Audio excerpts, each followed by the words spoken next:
Hello everyone, welcome back to the channel. In this video, I'm going to create a quick in-depth comparison review between these two CRM tools platform, which is HubSpot and Agile. So here's a breakdown.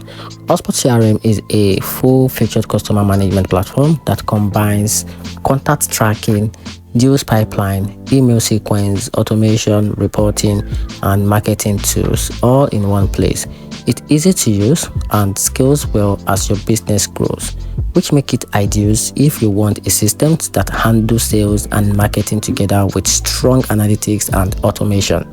Now, talking about Agile CRM. Agile CRM focus on giving small to mid-sized teams core CRM features with skill tracking, email automation, telephoning, and help desk tools at a more affordable price point. It's simpler than HubSpot and work well if you want basic CRM functions without paying for advanced marketing features.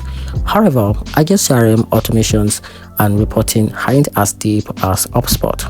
So in my opinion, I think the HubSpot is best if you want powerful all-in-one growth tools, while Agile is best if you want solid CRM basic at a lower cost, and that's how the both works.